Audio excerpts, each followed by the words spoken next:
اعوذ باللہ من الشیطان الرجیم بسم اللہ الرحمن الرحیم الحمد للہ رب العالمین الصلاة والسلام علی اشرف الانبیاء والمرسلین وعلی آلہ الطیبین الطاہرین ولعنۃ اللہ علی اعدائہم اجمعین اما بعد اللہم کل ولیک الحجۃ ابن الحسن صلواتک علیہ وعلی آبائہ فی هذه الساعة وفی کل ساعة ولیا وحافظا وقائدا وناصرا ودلیلا وعینا حتی تسکنہ ارضک طوعا وتمتعہ فیہا طویلا اللہم صلی علی محمد وآل محمد وعجل فی فرج مولانا صاحب العصر والزمان۔ السلام علیکم ورحمۃ اللہ وبرکاتہ۔ جیسا کہ آپ حضرات واقف ہیں کہ الحمدللہ جس گفتگو کا آغاز 29 ماہ شعبان کو ہوا تھا دعائے ندبہ کی شرح کے حوالے سے، الحمدللہ ہماری گفتگو آج 24ویں مرحلے میں داخل ہو رہی ہے، اور اس سلسلے کی ہماری یہ 24ویں گفتگو ہے کہ آپ حضرات جانتے ہیں کہ اب تک تقریباً 160 فراز کے قریب ہماری گفتگو ہو چکی ہے،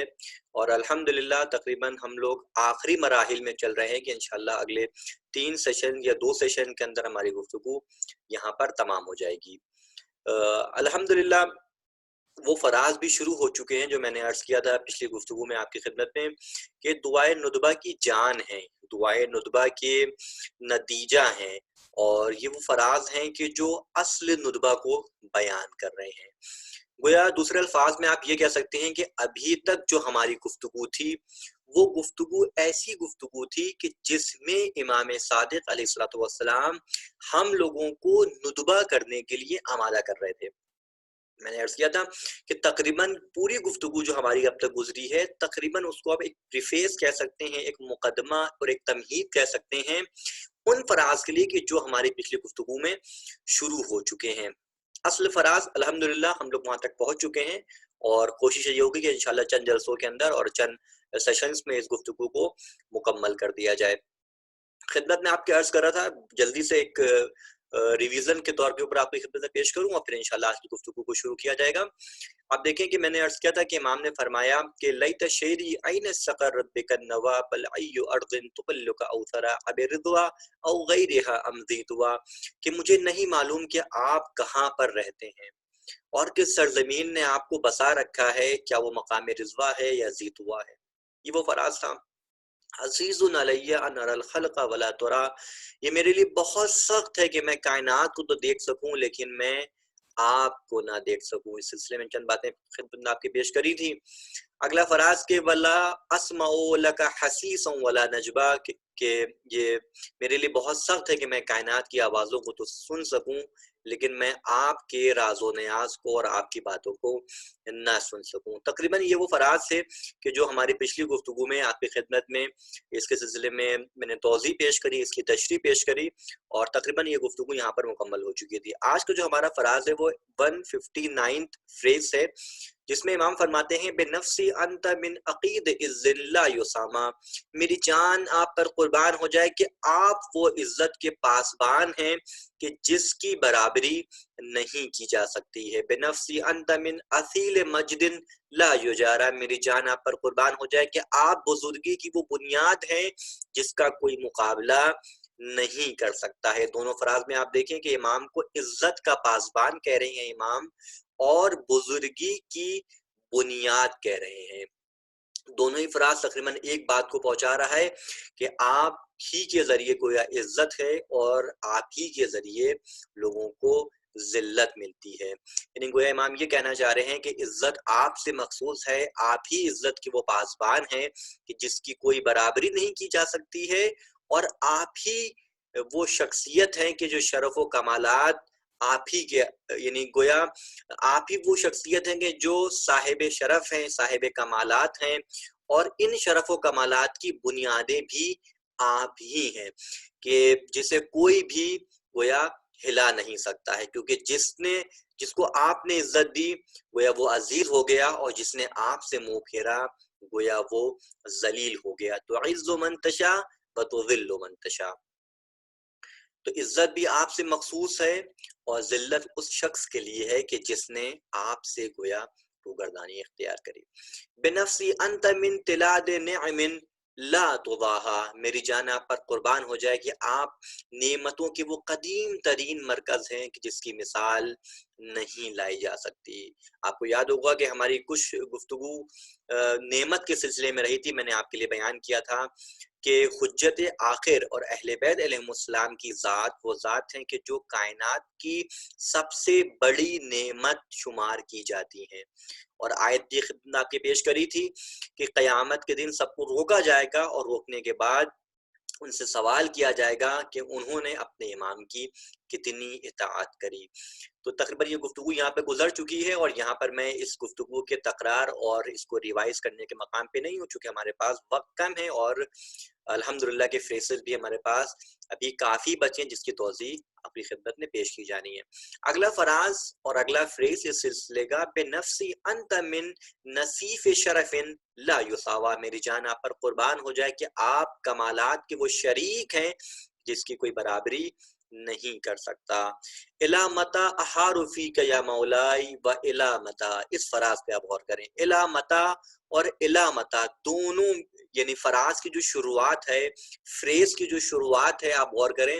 اس کی شروعات میں بھی الا متا آیا ہے، اور فریز کے لاسٹ میں اس کے آخر میں بھی و الا متا آیا ہے۔ و الا متا کے مطلب ہوتے ہیں کب تک، و الا متا احارفک، اے میرے مولا میں کب تک آپ کے سلسلے میں اسی طریقے سے حیران اور سرگردان رہوں گا۔ و الا متا، اور کب تک، یعنی بہت ہی تاکید کے ساتھ اس فریز میں یہ کہا جا رہا ہے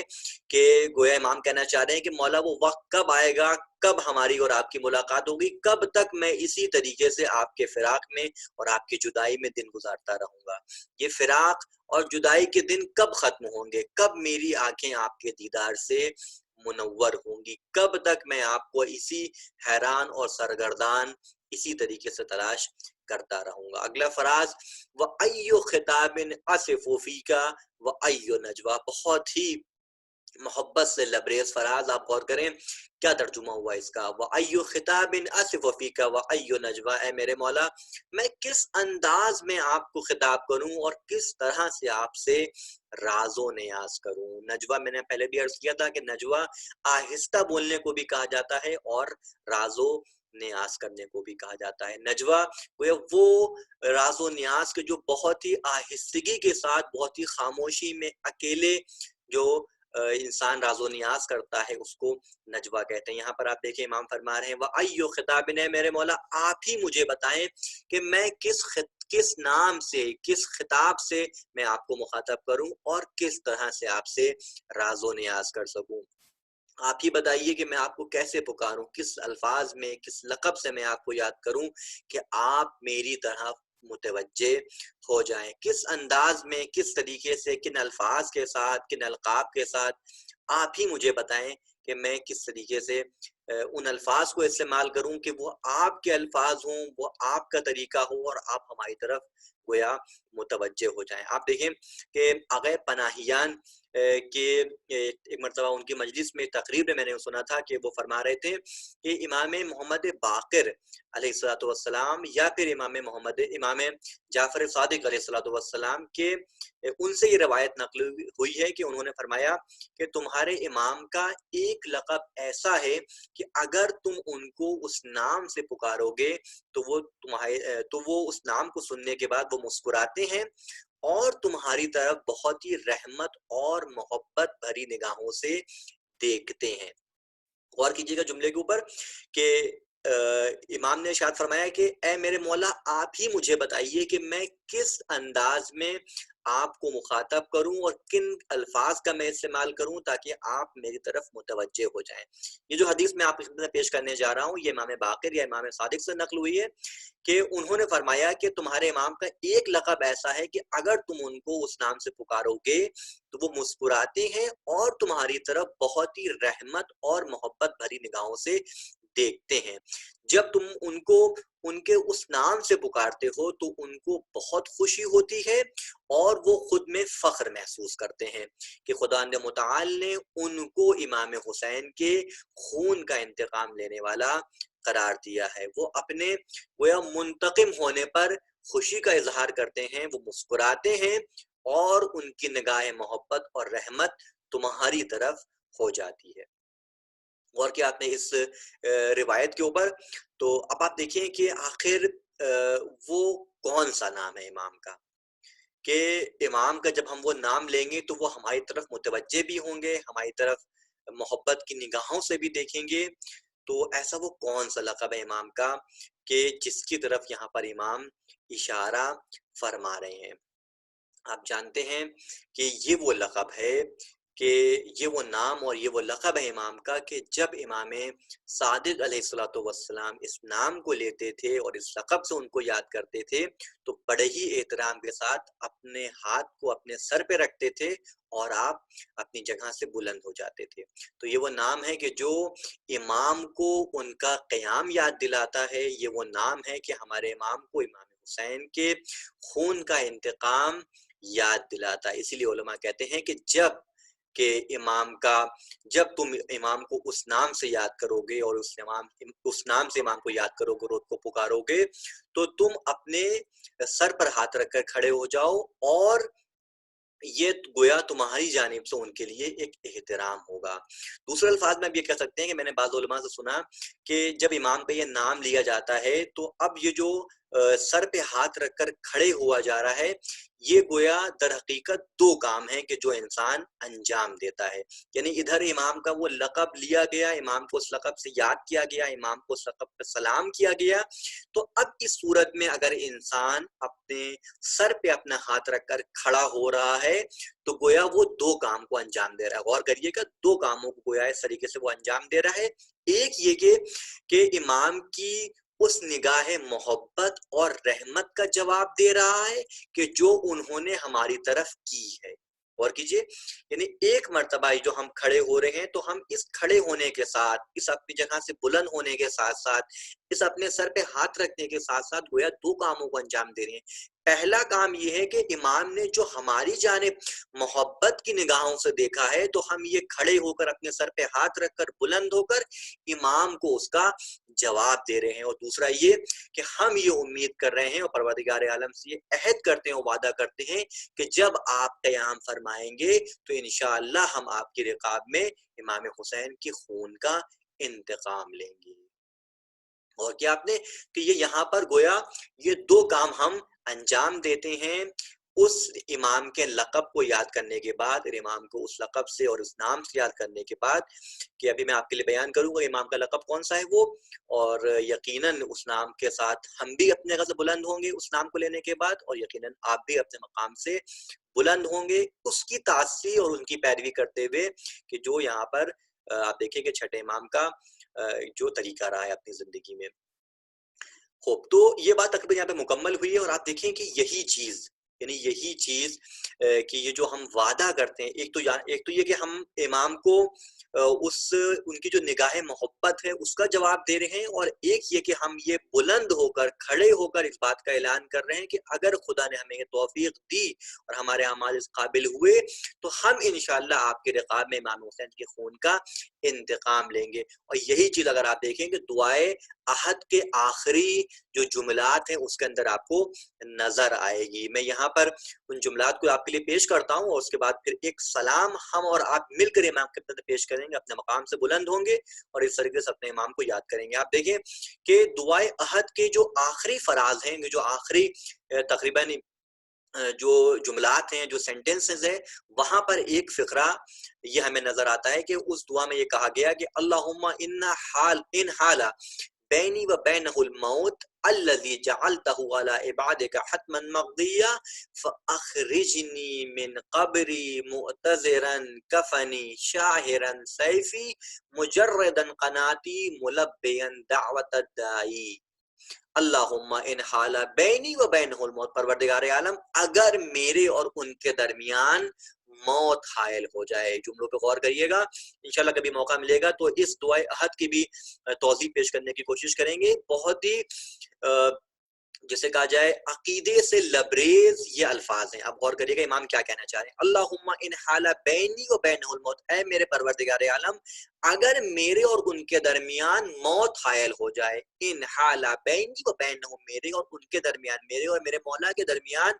موت حائل ہو جائے. کون سی موت؟ الذی جعلتہ علی عبادک حتما مقضیہ, یہ وہ موت ہے کہ تو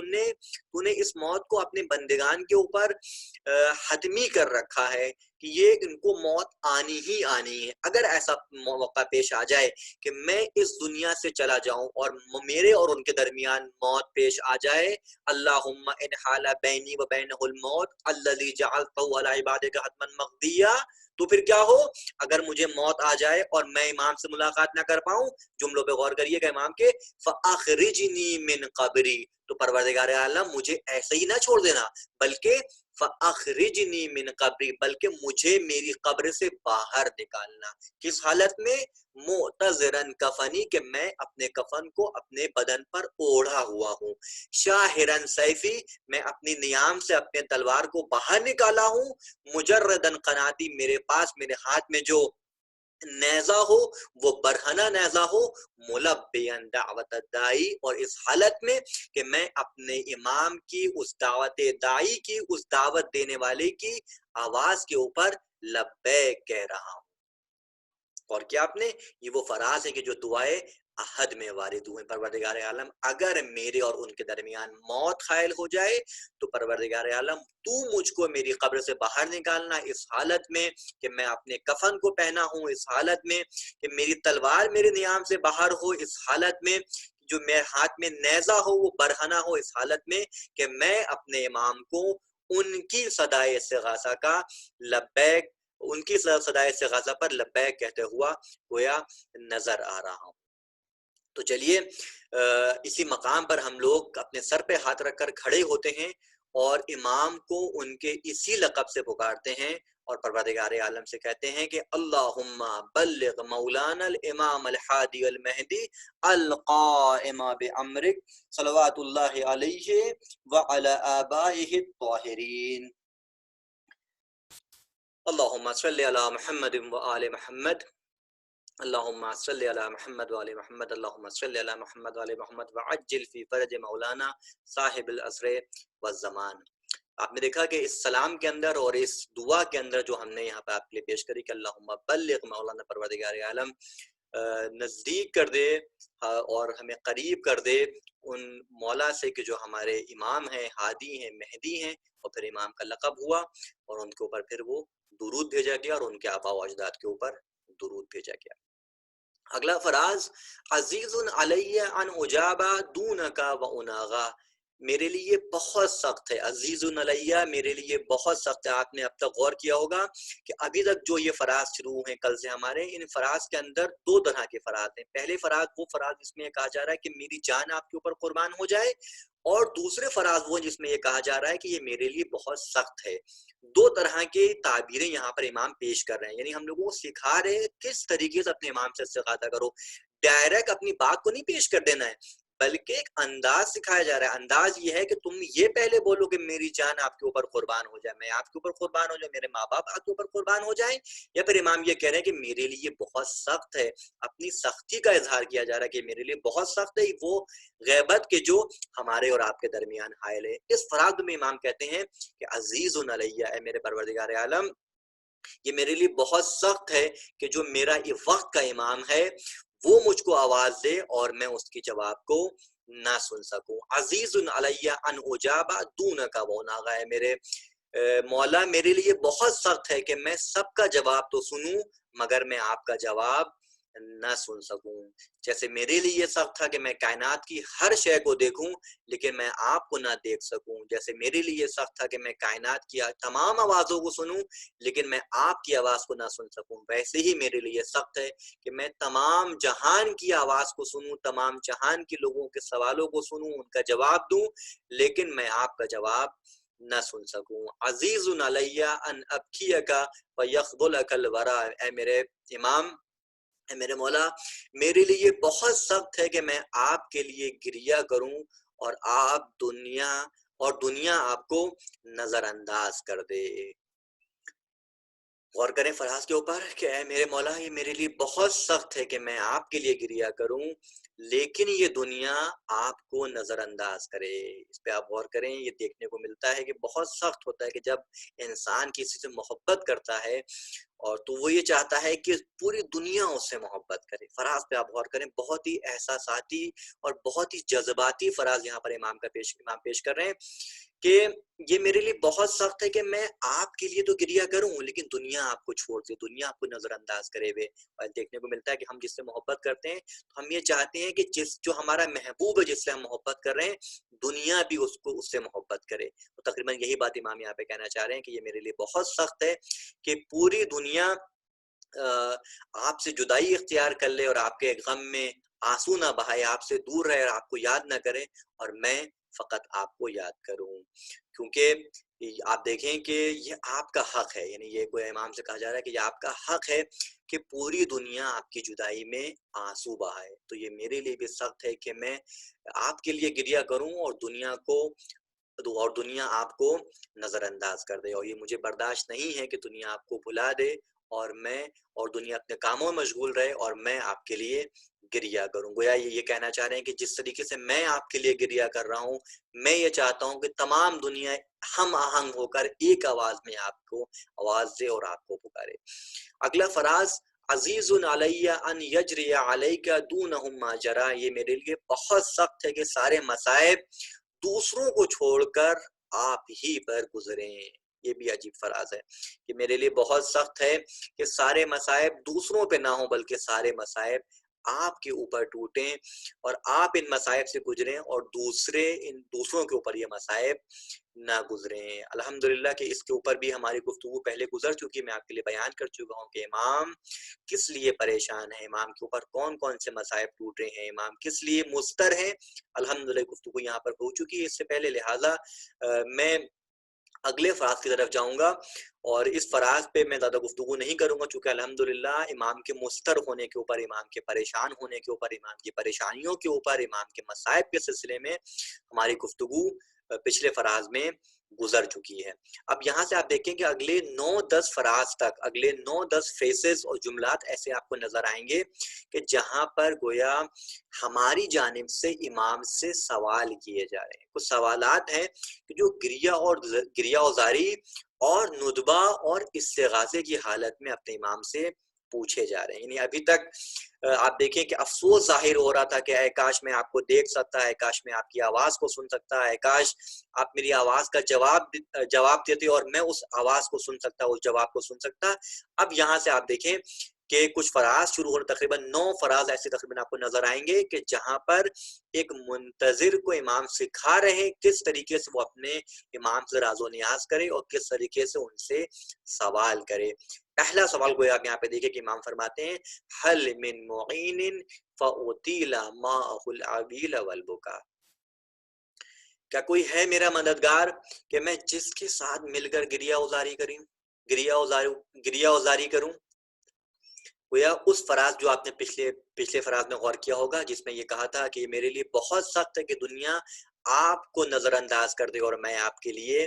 اکیلے گریہ کروں، تقریباً اسی بات کی توضیح امام پیش کر رہے ہیں کہ حل من معین، ہے کوئی میرا ناصر و مددگار کہ میں جس کے ساتھ مل کر آپ کے لیے گریہ وزاری کروں۔ گویا یہاں سے یہ بات بھی پیغام امام دینا چاہ رہے ہیں کہ تمہارا جو گریہ امام کی خدمت میں ہونا چاہیے، امام کی فراق اور امام کی جدائی میں ہونا چاہیے، یہ گریہ اجتماعی بھی ہونا چاہیے، یعنی فقط تمہارا رابطہ انفرادی طور پر، انڈیویجولی طور کے اوپر اپنے امام سے نہیں ہے بلکہ سوشل بھی ہے۔ تو لہٰذا اس فراز میں امام اشارہ کر رہے ہیں کہ کیا ہے کوئی میرا مددگار، کیا ہے کوئی میرا ناصر کہ جس کے ساتھ مل کر میں گریہ زاری کر سکوں۔ اور اگلا فراز آپ دیکھیں کہ حل من جزوء فاصاعد جزاءہ اذا خلا، کیا کوئی فریادی بھی ہے کہ جس کے ساتھ میں تنہائی میں اس کی تنہائی کا ساتھ دوں اور اس کے ساتھ مل کر گریہ کروں۔ اس فراز میں تقریباً اسی بات کو پیش کیا جا رہا ہے، کیا کوئی ہے میرا مددگار، کیا میرا ہے کوئی ایسا ساتھی، ایسا فریادی کہ جس کے ساتھ ہم لوگ تنہائی میں بیٹھ کر اپنے امام کو یاد کر سکیں. حل قضیت عین، کیا ہے کوئی ایسی آنکھ فساعدتها عینی علی القضاء، کیا کوئی اور آنکھ ہے کہ جس میں بھی خاشاک پائے جاتے ہوں، جس کے اندر بھی کانٹے چبھے ہوئے ہوں، کہ جو ان کو یاد کر رہا ہو تو میں بھی اس کی بے چینی میں اس کا ساتھ دوں. تینوں فراز آپ غور کریں، یہ 3 فراز اور پچھلا جو ایک فراز گزرا ہے، چاروں فراز یہ اس بات کی طرف دعوت دے رہے ہیں کہ اگر تم امام کو یاد کر رہی ہو تو تمہارا انداز یہ بھی ہو سکتا ہے کہ جہاں تم انفرادی طور پر امام کو یاد کر رہے ہو اور آز و نیاز کر رہے ہو، وہیں تم یہ بھی کر سکتی ہو کہ امام کے لیے اور امام کے لیے ندبہ کرنے کے لیے کسی مددگار کو تلاش کرو. حل من معین، کیا ہے کوئی مددگار کہ جس کے ساتھ مل کر میں گریہ و زاری کر سکوں. اگلا فراز، حل الیک یا ابن احمد سبیل فتلقاہ، اے فرزند رسول کیا کوئی راستہ ہے جو مجھے آپ کی منزل تک پہنچا سکے. اس سلسلے کا 171واں فراز ہے، اے فرزند رسول، اے رسول کے نواسے، اے ابن رسول، اے ابن احمد، آپ ہی مجھے بتائیے کہ کیا کوئی ہے راستہ کہ جو مجھے آپ کی منزل تک پہنچا سکے. یقیناً آپ جانتے ہیں کہ ان تک پہنچنے کے راستے ہیں، مگر اس کے لیے ہمیں خود کو خالص کرنا ہوگا. ایسا بالکل نہیں ہے کہ امام کی غیبت میں ان سے ملاقات ممکن نہیں ہے، نہیں، ان سے ملاقات یقیناً ممکن ہے اگر ہم خود کو ان کے لیے اور ان کے راستے کے لیے خالص کر دیں گے. تو یقیناً یا تو وہ ہم سے ملاقات کے لیے خود آئیں گے یا وہ ہمیں اپنے پاس بلائیں گے. آپ دیکھیں کہ دنیا میں بھی ایسا دیکھنے کو ملتا ہے کہ میں مثال دوں آپ کو کہ مثال کے طور پر ہم کسی آیت اللہ یا کسی اپنے مرجع سے ملنے کی تمنا رکھتے ہیں. ایسا بہت سے افراد ہیں، بہت سے مقلدین ہیں جن کی تمنا ہوتی ہے کہ وہ کسی آیات اعظام سے ملاقات کریں، کسی مرجع تقلید سے کہ جو ان کا مرجع تقلید اس سے ملاقات کریں. ان کی تمنا ہوتی ہے تو یہ تمنا رکھتے ہیں، لیکن عام حالتوں میں آپ دیکھیں یہ چیز میسر نہیں ہو پاتی ہے. کوئی ہندوستان کے اندر ہے، کوئی عراق میں مرجع تشریف رکھتا ہے، کوئی ایران میں مرجع تشریف رکھتا ہے. یہ حالات یعنی عام حالات میں مشکل ہوتا ہے کہ انسان اپنے مرجع سے ملاقات کر سکے. لیکن اگر میں آپ کو مثال دوں، لیکن اگر مثال کے طور کے اوپر ہم کوئی بڑا کارنامہ انجام دیں، کوئی ایسا عمل انجام دیں کہ جو ہمیں ہمارے مرجع سے نزدیک کر دے، جو ہمارے مرجع کو پسند ہو، جیسے کہ مثال طور پر ہم قرآن مجید کو حفظ کر لیں، یا لوگوں کو کسی بڑی مصیبت سے نجات دلا دیں، یا کسی ایسی چیز کی ایجاد کریں کہ جو انسانیت اور اسلام کی خدمت کے لیے ہو. مثال طور پر ایسا تو کوئی عمل انجام دیتے ہیں ہم تو ابھی دیکھنے کو ملتا ہے کہ وہ خود مرجع تقلید ہم کو اپنی جانب بلاتا ہے، ہمیں اس مرجع تقلید جو ہے وہ ملاقات کی دعوت دیتا ہے. تو ایسے ہی امام کے ساتھ ہے، اگر ہم اپنے عمل کو خالص کریں گے اور ان کی راہ کے لیے اور ان کے دین کے لیے کاموں کو انجام دیں گے، انسانیت کی خدمت کریں گے اور ہر اس کام سے پرہیز کریں گے کہ جو اس راہ میں مانے کا سبب بنتا ہے، تو یقیناً یا وہ خود تشریف لائیں گے یا وہ اپنی منزل پر ہم کو بلائیں گے. حل یتصل یومنا من کا بعدد فنہضا، ترجمہ دیکھیں اس فراز کا کہ کیا ہمارا آج کا دن آپ کے کل سے متصل ہوگا کہ ہم اس سے استفادہ کر سکیں. یہ غور کریے گا کہ یہ وہ فراز ہے کہ جو یہ بیان کرنا چاہ رہا ہے کہ جو پچھلی گفتگو میں بات کا اشارہ کیا گیا کہ کیا آج جو ہم آپ کو انتظار کر رہے ہیں، آج جو ہم آپ کے جدائی میں زندگی گزار رہے ہیں، کیا وہ کل بھی میرے شامل حال ہوگا کہ میں اس کل کو اپنی آنکھوں سے دیکھ سکوں کہ جب آپ ظاہر ہوں گے. یعنی آج میں آپ کی جدائی میں، آج میں آپ کے فراق میں جو زندگی گزار رہا ہوں، کیا یہ میرا آج اس کل سے متصل ہو جائے گا کہ جس کل میں آپ کا ظہور ہوگا. ایک سوال ہو رہا ہے، یہ سوال خود میں نے عرض کیا کہ خود امام سے کیا جا رہا ہے. کیا میں اپنے خاک کے وجود کو آپ کے نورانی وجود سے روشن و منور کر پاؤں گا؟ امام سے سوال کیا جا رہا ہے. اور یقیناً اگر ہم نے ان کی راہ کو ادامہ دیا اور ان کی راہ میں اپنے آپ کو خالص کیا تو یقیناً ہمارا آج کا دن ان کے کل سے متصل ہو جائے گا. اب اگلے یہاں سے کچھ فراز آپ دیکھیں کہ وہ ظہور کے بعد کے حالات کو بیان کر، تقریباً کچھ فراز یہاں دیکھیں آپ، 4-5 فراز سے نظر آئیں گے آپ کو کہ جو ظہور کے بعد کے حالات کو بیان کر رہے ہیں. متا نردو مناہل کررویہ فنروا، آخر ہم کب آپ کے سیراب کرنے والے چشموں پر وارد ہوں گے، داخل ہوں گے، وہاں تک پہنچیں گے اور اس سے سیراب ہوں گے۔ متا ننتفع من عذب المائک فقط طال الصدا، اور کب آپ کے شیرین اور ٹھنڈے پانی سے ہم سیراب ہوں گے کہ اب پیاس کا عرصہ بہت طویل ہو گیا ہے۔ فقط طال الصدا، کہ اب پیاس کا عرصہ اور یہ جدائی کا جو عرصہ ہے، جو غیبت کا عرصہ ہے، یہ بہت طویل ہو گیا ہے۔ وہ موقع کب آئے گا، وہ وقت کب آئے گا کہ جب ہم آپ کے شیرین اور ٹھنڈے پانی سے سیراب ہوں گے، ہماری آنکھیں آپ کو دیکھ کر روشن و منور ہوں گی، اور یہ جدائی کے جو لمحات ہیں، یہ جدائی کے جو دن ہیں، وہ ختم ہوں گے۔ متا نغادی کا و نراوہ کا فنقر عینا، آخر کب ہماری صبح و شام آپ کی خدمت میں ہوگی کہ ہم اپنی آنکھوں کو آپ کے دیدار سے ٹھنڈا کر سکیں۔ یہ بھی فراز اشارہ کر رہا ہے امام کے ظہور کے بعد کو کہ آخر صبح و شام، وہ ایسی صبح و شام کب آئیں گی کہ جب ہم ہر صبح آپ کی خدمت میں ہوں گے، ہماری شام آپ کی خدمت میں ہوگی، اور کب ہم مستقل آپ کے اپنی آنکھوں سے آپ کو دیکھیں گے اور اپنی آنکھوں کو آپ کے دیدار سے ٹھنڈا کر سکیں گے۔ تو یہاں پہ وہ امام کہنا چاہ رہے ہیں کہ میری تمنا یہ ہے کہ ہماری صبح و شام آپ کی خدمت میں گزر جائے۔ آپ جانتے ہیں کہ ایک بہت ہی مشہور و معروف چھٹے امام کی ایک حدیث ہے کہ جو یہاں پر میں چاہتا ہوں آپ کے لیے بیان کروں۔ امام صادق نے فرمایا لو ادرکتہ لخدمتہ ایام حیاتی، کہ اگر میں ان کو درک کر لوں۔ چھٹے امام فرما رہے ہیں 12ویں امام کے لیے۔ اب غور کریں، چھٹے امام کا عرصہ اور 12ویں امام کا عرصہ بہت زیادہ طویل ہے، تقریباً 200 سال کا فرق ہے۔ اس عرصے کے درمیان آپ دیکھیں کہ یہاں پر امام ارشاد فرما رہے ہیں کہ اگر مجھے یہ توفیق حاصل ہو جائے، لو ادرکتہ، اگر میں ان کو درک کر لوں، تو لخدمتہ ایام حیاتی، تو میں اپنی حیات کے، اپنی زندگی کے تمام دن ان کی خدمت میں گزار دوں۔ تو آپ غور کریں، گویا یہاں پر امام کہنا چاہ رہے ہیں کہ اگر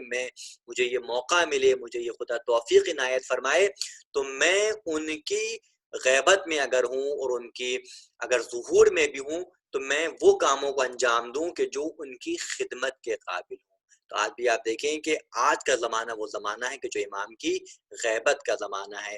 فی الجملہ ہم امام کو یاد کر رہے ہیں، فی الجملہ ہم امام کو درک کر رہے ہیں۔ لو ادرکتو، اگر میں ان کو درک کر لوں، تو یہ وہ وقت ہے کہ جو ان کی امامت کا زمانہ ہے، ان کی ولایت کا زمانہ ہے۔ اس زمانے میں ہم ان کو درک کر رہے ہیں۔ یہاں پر امام فرماتے ہیں کہ اگر میں ان کو درک کر لوں تو اپنی تمام زندگی ان کی خدمت میں گزار دوں۔ تو وہ امام یہاں پر اپنے چاہنے والوں کو پیغام دے رہے ہیں کہ اگر تم ان کے زمانے کو درک کر رہے ہو، تو تمہارا یہ فرض بنتا ہے کہ تم بھی اپنی پوری زندگی ان کی خدمت میں گزار دو۔ اب یہاں پہ کیونکہ ہمارا امام غائب ہے، ہمارا امام ہمارے سامنے موجود نہیں ہے، یا دوسری تعبیر ہم اپنے آپ کو ان سے غائب رکھے ہوئے ہیں، تو ایسے موقعوں پر ہمارا دوسری طرف یہ فرض بنتا ہے کہ ہم ان کاموں کو انجام دیں کہ جو ان کے دین کی خدمت میں شمار ہوتے ہیں، جو ان کی راہ اور ان کی روش میں شمار ہوتے ہیں۔ یعنی ہم ان کاموں کو انجام دیں کہ جو ان کے دین کی خدمت ہوگی۔ یقیناً اگر ہم ان کے دین کی خدمت کریں گے، اس کی راستے کو آگے بڑھائیں گے، اس کی راہ اور روش کو آگے بڑھائیں گے، تو یقیناً گویا ہم انہی کی خدمت انجام دے رہے ہیں۔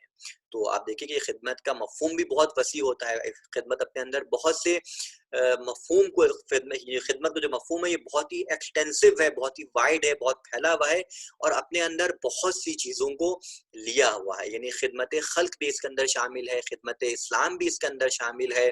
خدمت دین بھی اس کے اندر شامل ہے، خدمت امام بھی اس کے اندر شامل ہے۔ لیکن مجموعی طور پہ اگر آپ اس خدمت کو خلاصہ کریں اور سمری کریں، تو یہ دو الفاظ سے زیادہ نہیں ہے۔ ایک یہ کہ ہم دین کی خدمت کریں، اور ایک یہ ہے کہ ہم خلق کی یعنی مخلوقات کی خدمت کریں۔ آج کا جو موقع ہے کہ دنیا ایک اضطراب اور بے چینی کی حالت میں ہے، آج یقیناً ہمارے پاس ایک بہترین موقع ہے خدمت خلق کو انجام دینے کا۔ آج اگر ہم کسی مخلوق کی، کسی انسان کی خدمت کرتے ہیں، کسی بھوکے کو کھانا کھلاتے ہیں، کسی پیاسے کو پانی پلاتے ہیں، اور کسی برہنہ کو لباس پہناتے ہیں، کسی کی مشکل کو آسان کرتے ہیں، تو گویا ہم اپنے امام کی خدمت کر رہے ہیں۔ یقیناً ہمارا یہ عمل امام کی خدمت میں شمار ہوگا۔ اگلا فراز متا ترانا و نراک، کہ کب ہم آپ کو دیکھیں گے، کب آپ ہمیں دیکھیں گے اور کب ہم آپ کو دیکھیں گے۔ عجیب فراز، یہ بھی ظہور کے بعد کو اشارہ کر رہا ہے کہ وہ وقت کب آئے گا کہ جب روبرو ہوں گے ہم اور آپ، کہ آپ ہمیں دیکھ رہے ہوں گے اور ہم آپ کو دیکھ رہے ہوں گے۔ اب یہاں پہ آپ غور کریں، تقریباً وقت بھی ہمارا مکمل ہو رہا ہے، 5-7 منٹ ہمارے پاس موجود ہیں، جلدی سے چند فراز میں آپ کے پیش کروں اور اس کے بعد ہماری گفتگو تقریباً تمام ہو جائے گی۔ چونکہ وقت کو دیکھتے ہوئے کوشش یہ ہے کہ ہم اپنی بات کو اسی وقت کے اندر تمام کریں۔ آپ دیکھیں کہ یہاں سے اگلے 8 فراز تک آپ دیکھیں کہ امام صادق علیہ السلام یہاں پر ماضی کے صیغے استعمال کر رہے ہیں۔ یہاں سے آپ دیکھیے گا کہ اگلے 8 فراز تک آپ کو نظر آئے گا کہ امام ماضی کے یعنی پاسٹ ٹینس کو امام استعمال کر رہے ہیں۔ امام کہتے ہیں کہ آپ نے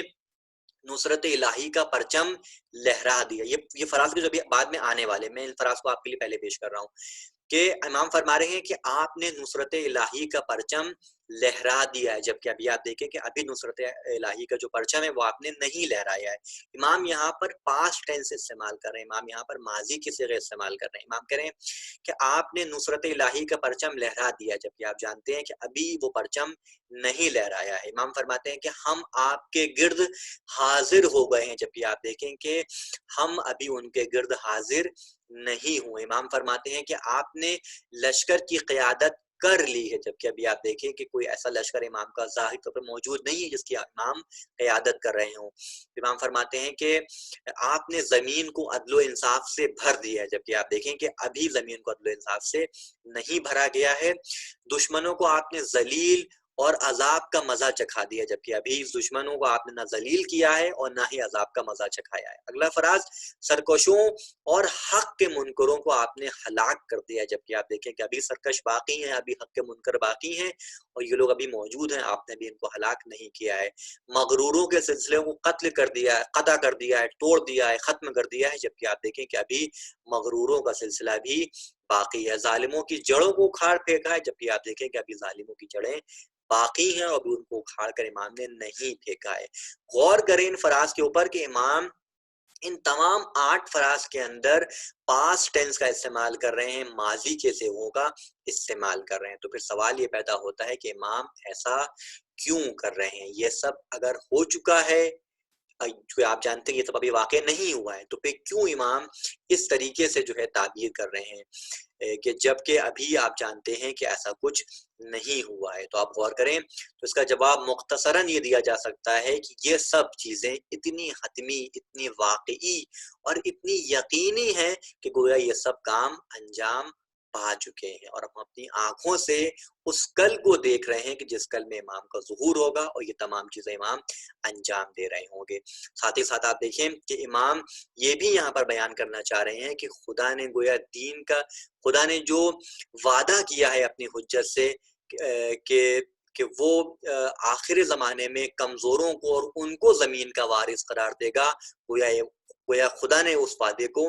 پورا کر دیا۔ یعنی اتنا یقینی اور اتنا حتمی خدا عالم کا یہ وعدہ ہے کہ گویا امام اس کو پاسٹ ٹینس میں استعمال کر کے یہ بتانا چاہ رہے ہیں کہ گویا اس وعدے کو پورا ہو، یہ گویا یہ وعدہ پورا ہو چکا ہے۔ یا پھر آپ دیکھیں کہ ممکن ہے اس کی وجہ یہ بھی ہو کہ امام کی نگاہ میں امام زمانہ کا ظہور اتنا نزدیک ہے کہ گویا امام اپنے چاہنے والوں کو یہ پیغام دے رہے ہیں کہ مایوس نہ ہونا، خدا سے امید لگائے رکھنا، میں اس ظہور کو بہت نزدیک سے دیکھ رہا ہوں اور اسی لیے میں ماضی کے صیغوں کو اور پاسٹ ٹینس کو استعمال گویا یہاں پہ کر رہا ہوں۔ تو 3 گویا یہاں پر چیزیں میں نے آپ کے لیے پیش کری کہ امام کا یہاں پر ماضی کے صیغوں کا استعمال کرنا اور اپنی تعبیرات کو ماضی اور پاسٹ ٹینس میں استعمال کرنا اشارہ کر رہا ہے اس بات کی جانب کہ گویا یہ اتنا حتمی اور واقعی ہے کہ گویا ہم اپنی آنکھوں سے دیکھ رہے ہیں یہ واقع ہو چکا ہے، یا پھر وہ وعدہ کہ جو پروردگار عالم نے امام سے کیا ہے گویا وہ وعدہ اتنا یقینی اور حتمی ہے کہ وعدہ پورا ہو چکا ہے، یا پھر یہ کہ امام کی نگاہوں میں یہ جو وقت ہے یہ بہت ہی مختصر ہے اور امام اپنی آنکھوں سے اس صبح ظہور کو دیکھ رہے ہیں۔ اور قرآن نے بھی کہا کہ الیس الصبح بقریب، کیا صبح ظہور قریب نہیں ہے؟ وقت نشرتا لواء النصر، تو یہ وہ فراز آ رہے ہیں کہ جو میں نے آپ کے لیے بیان کرے پہلے بھی، جلدی سے ان فراز کو میں ریپیٹ کرتا ہوں، بات ہماری یہاں پر تمام ہو جائے گی۔ وقت نشرتا لواء النصر ترا، کہ آپ نے نصرت الہی کا پرچم لہرا دیا ہے۔ ہم دیکھیں گے کہ انشاءاللہ کہ اسلام کا وہ پرچم کہ جو کبھی جناب حمزہ کے ہاتھ میں تھا، جو کبھی پرچم استقامت کا وہ پرچم کہ جو کبھی مولا کائنات کے ہاتھ میں، علی مرتضیٰ کے ہاتھ میں تھا، اور وہ امیدوں کا پرچم کہ جو کبھی مولا عباس علمدار کے ہاتھ میں تھا، ہم دیکھیں گے کہ انشاءاللہ وہ پرچم آپ کے ہاتھ میں ہوگا۔ اذا جاء نصر اللہ والفتح ورأیت الناس يدخلون فی دین اللہ افواجا فسبح بحمد ربک واستغفر انہ کان توابا، کہ جب پروردگار عالم کی نصرت اور اس کی فتح آ جائے تو تم دیکھو گے کہ لوگ دین خدا میں جوق در جوق، فوج در فوج داخل ہوتے جا رہے ہیں۔ تو ایسے حالت میں فسبح بحمد ربک واستغفر، تو تم تسبیح کرنا خدا متعال کی، اس کی حمد کرنا، واستغفر اور اس سے استغفار چاہنا، انہ کان توابا، کہ بے شک وہ توبہ بہت زیادہ توبہ قبول کرنے والا ہے۔ اترانا نخف بک وانت تعم الملع وقد ملعت الارض عدلا، کیا آپ دیکھیں گے کہ ہم آپ کے گرد حاضر ہیں اور آپ لشکر کی قیادت کر رہے ہیں، اور زمین کو آپ نے گویا عدل و انصاف سے بھر دیا ہے۔ وَأَذَقْتَ عَدَاءَكَ حَوَانَ وَعِقَابًا، اور دشمنوں کو ذلت اور عذاب کا مزہ چکھا دیا ہے۔ وَأَبَرْتَ الْعُطَاةَ جَهَدَتَ الْحَقِّ، اور سرکشوں اور حق کے منکروں کو آپ نے ہلاک کر دیا ہے۔ وَقَطَعْتَ دَابِرَ الْمُتَكَبِّرِينَ، اور مغروروں کے سلسلے کو آپ نے قطع کر دیا ہے۔ وَاجْتَثَثْتَ أُصُولَ الظَّالِمِينَ، اور ظالموں کی جڑوں کو آپ نے اکھاڑ پھینکا ہے۔ وَنَحْنُ نَقُولُ الحمد للہ رب العالمین، یہ وہ حالت ہوگی کہ ہم پروردگار عالم سے کہہ رہے ہوں گے کہ الحمد للہ رب العالمین، کہ تمام تر تعریفیں اس پروردگار سے مخصوص ہیں کہ جو عالمین کا رب ہے، اور اس نے وہ وعدہ کہ جو اپنے حبیب سے کر رکھا تھا، اپنے نجیب سے کر رکھا تھا، اپنی آخری حجت سے کر رکھا تھا، اس نے اس وعدے کو مکمل کیا ہے۔ یہاں پر میں اپنے اس گفتگو کو تمام کرتا ہوں، انشاءاللہ اس امید کے ساتھ پروردگار عالم ہماری تمام کوششوں کو، ہمارے تمام اعمال کو، ہماری تمام دعاؤں کو کہ جو ہم نے اس ماہ مبارک میں انجام دی ہیں، پروردگار عالم امام زمانہ کے صدقے میں ان دعاؤں کو، ان اعمال کو، ان نمازوں کو قبول فرمائے، اور ساتھ ہی ساتھ ہم لوگوں میں یہ شعور پیدا کرے کہ ہم اپنے امام زمانہ کو پہچان سکیں، ان کی معرفت کو حاصل کر سکیں، اور یقیناً یہ تب ہوگا کہ جب ہم شروعات کریں گے علم کے ذریعے۔ علم ہی وہ شے ہے کہ جو ہم کو ہمارے امام سے نزدیک کرے گی۔ ماہ مبارک رمضان اور یہ جو اس وقت وبا کا عالم ہے کہ جب ہم اپنے گھروں میں، ایک بہترین وقت ہمارے پاس ہے کہ ہم زیور علم سے آراستہ ہوں، اور یقیناً یہ زیور علم زیور معرفت تک پہنچنے کا بہترین وسیلہ قرار پائے گا۔ وآخر دعوانا ان الحمد للہ رب العالمین۔